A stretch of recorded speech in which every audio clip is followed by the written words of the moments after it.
Investing the Templeton Way, The Market-Beating Strategies of Value Investing's Legendary Bargain Hunter by Lauren C.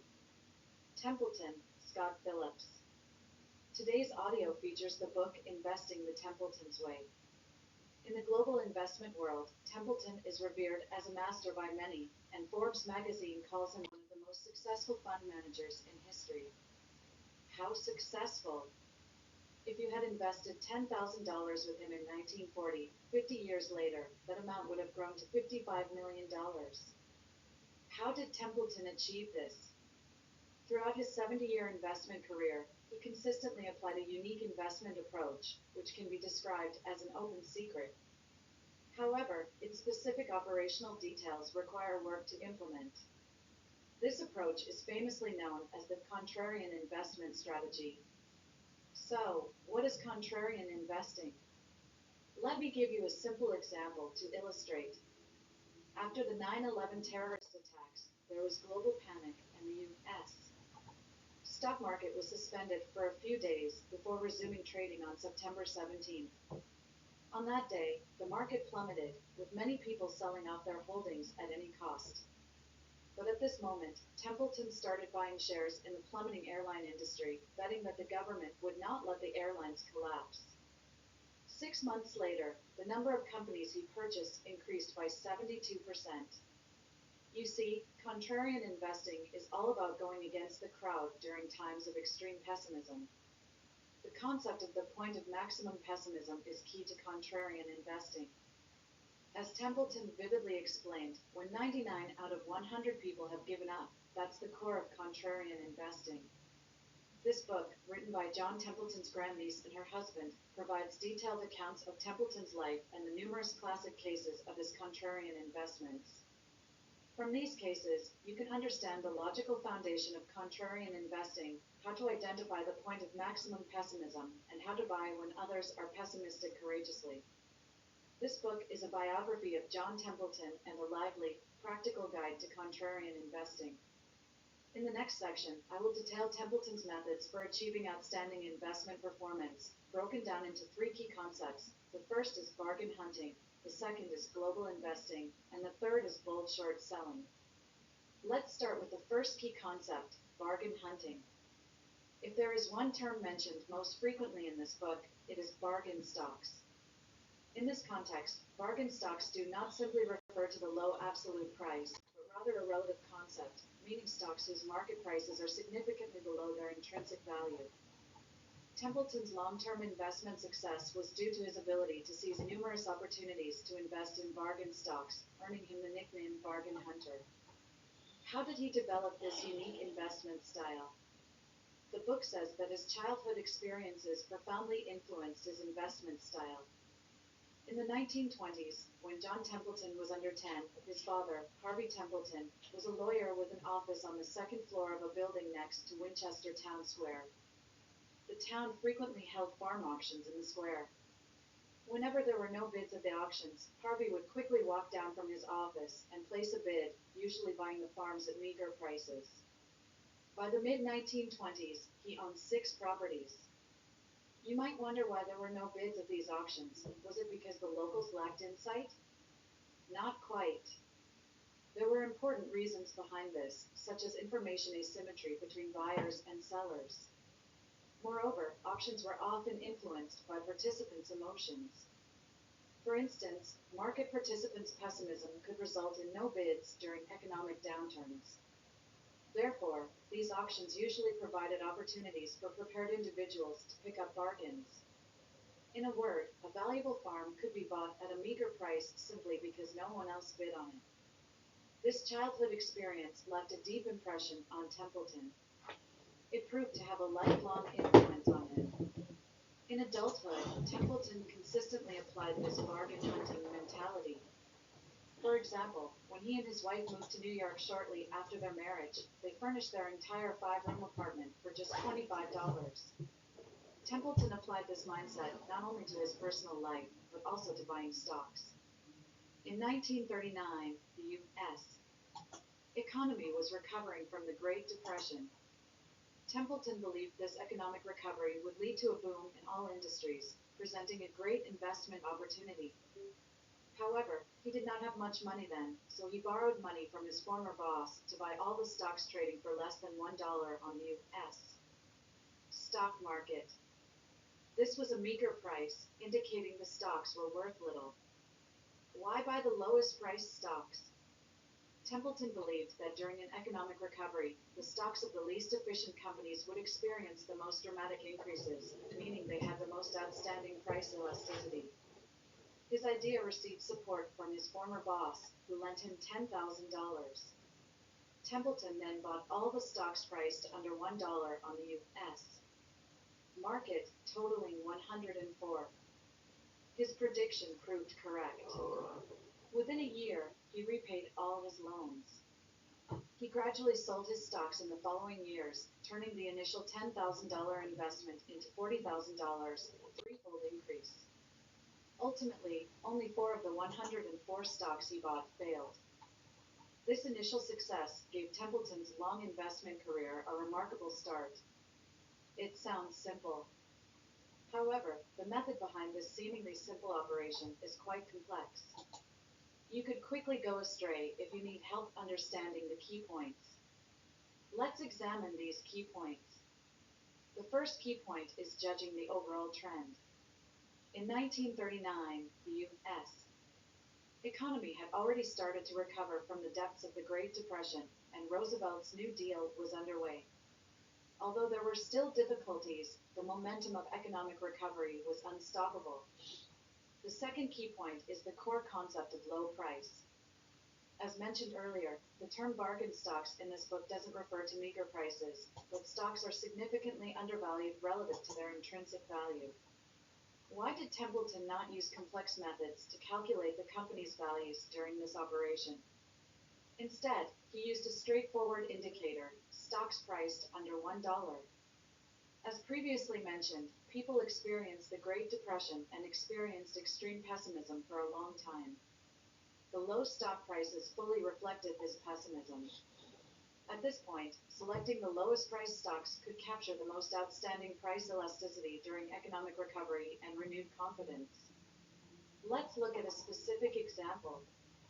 Among the stocks Templeton bought, one became a classic case due to its impressive returns. This stock was the Missouri Pacific Railroad Company. The company's stock was issued at $100 per share, but by 1939, when Templeton bought it, the company's poor performance and near bankruptcy had driven the stock price down to $0.125 per share. A few years later, its stock price rose from $0.125 to $5, a 39-fold increase. There were many railroad companies listed in the U.S. at the time. For instance, another railroad company with much better performance had never incurred losses in 50 years. However, if Templeton had bought that company's stock, the price increase would have been much smaller. Let's conduct a more detailed analysis. In the U.S. market at the time, let's find two groups of companies. Group A consists of companies that often incurred losses before 1940, the so-called bad companies. Group B consists of companies that never incurred losses before 1940, the so-called good companies. 5 years later, the average return for Group A's stock prices was 1,085%, while Group B's average was only 11%, a nearly 100-fold difference.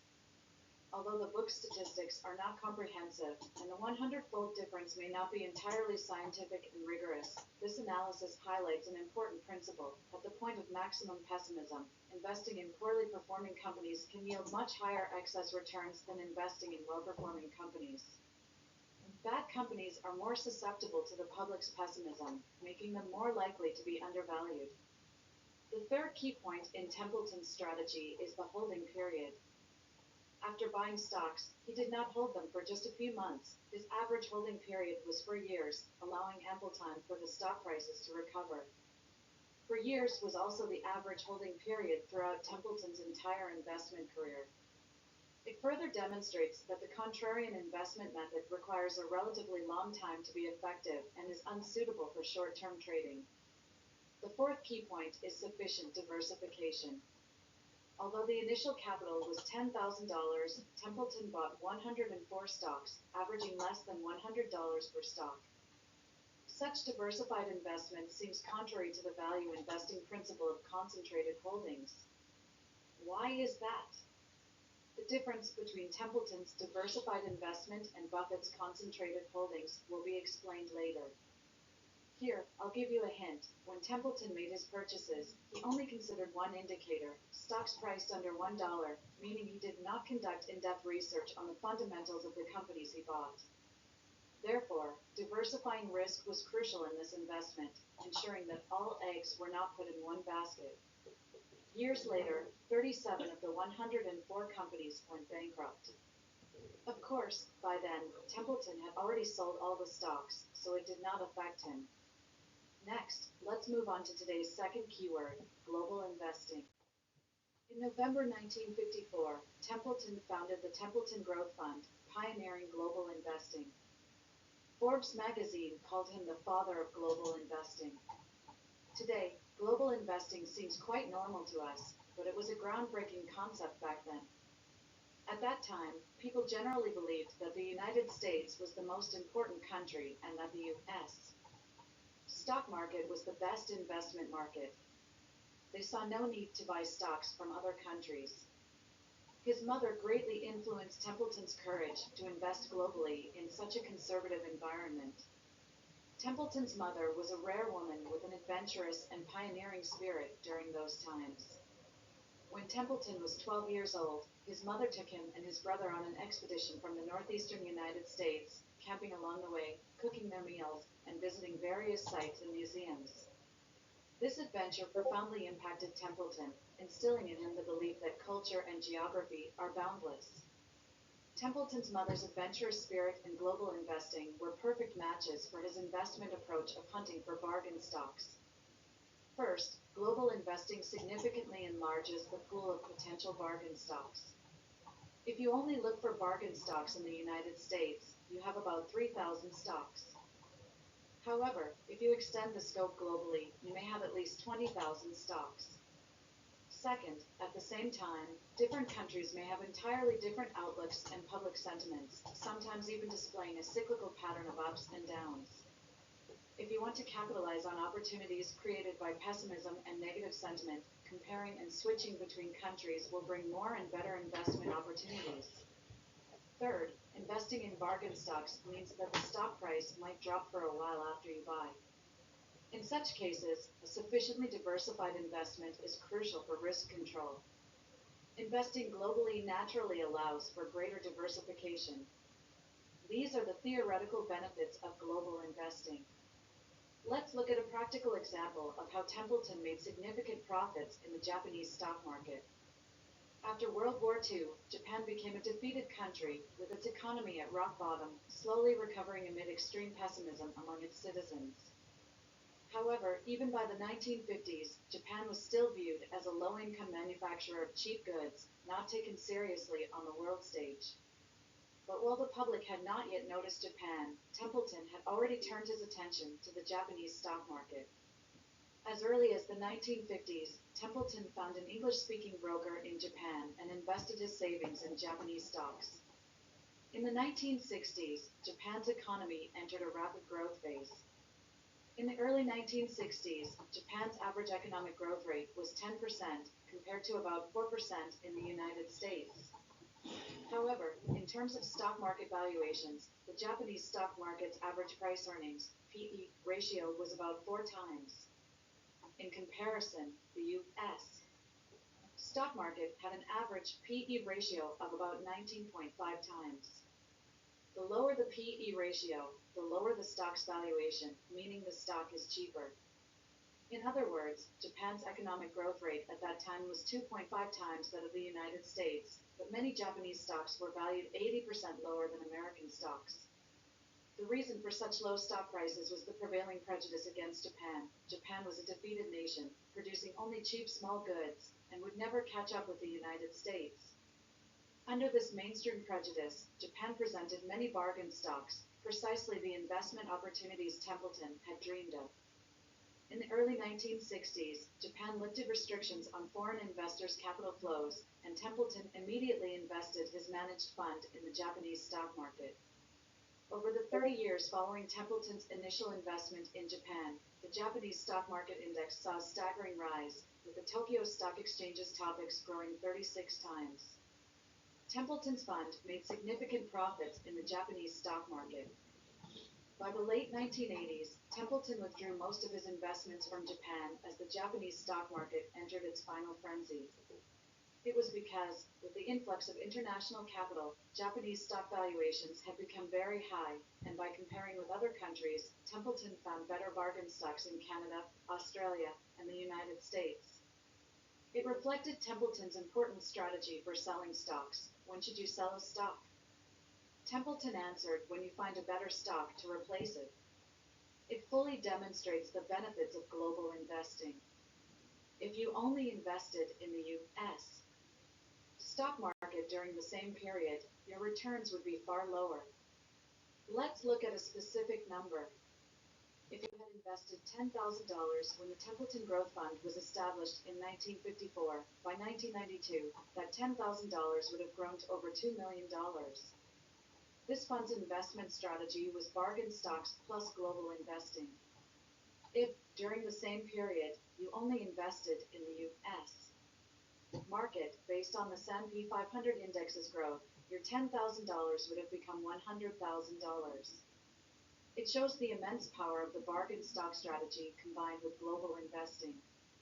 In fact, apart from the investment in Japan, Templeton also captured numerous investment opportunities using the bargain stock strategy in countries like South Korea, Mexico, and even China, creating astounding investment returns. Now, let's move on to the third keyword, brave short selling. Let me explain what short selling means with a simple example. Suppose there is stock A in the market, priced at $100. After researching this company, I thought this price was significantly overvalued, and the stock should be reasonably priced at $30. You can borrow 10,000 shares of stock A from someone who already holds it. This borrowing process doesn't require you to find the other party yourself. It's usually done through a brokerage for a fee. After borrowing the shares, you sell the 10,000 shares of stock A at the market price of $100, receiving $1 million. If, after 6 months, the stock price indeed drops to $30, you buy back 10,000 shares at $30, costing you $300,000.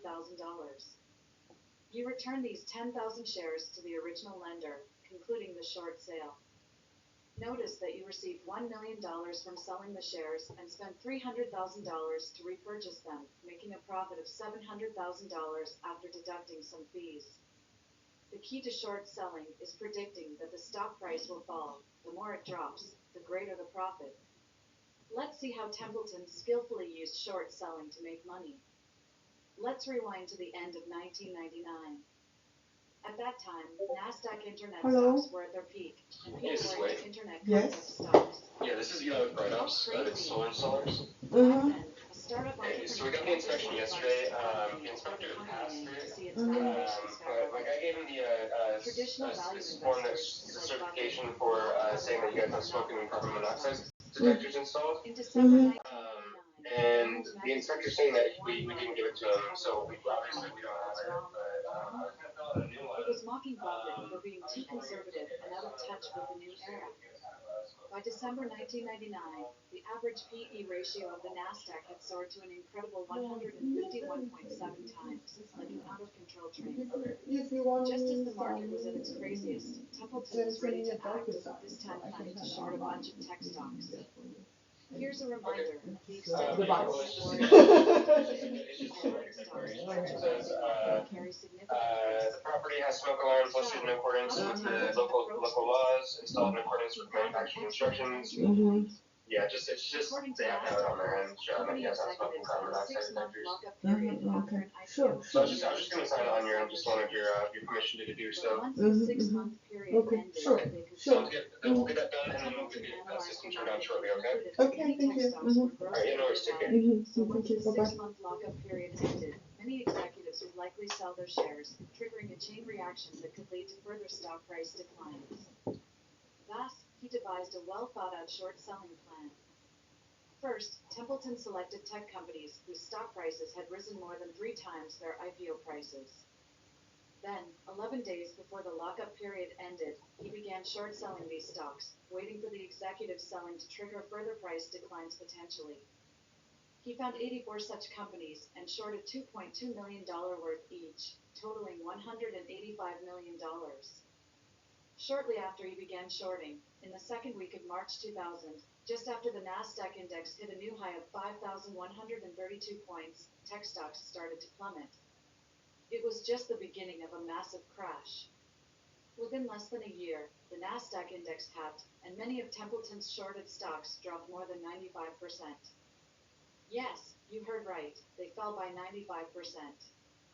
These once highly sought-after companies became worthless within months. Undoubtedly, this was another classic contrarian investment battle. However, it's important to note that short selling carries significant risk. Templeton had set strict risk control rules for this operation.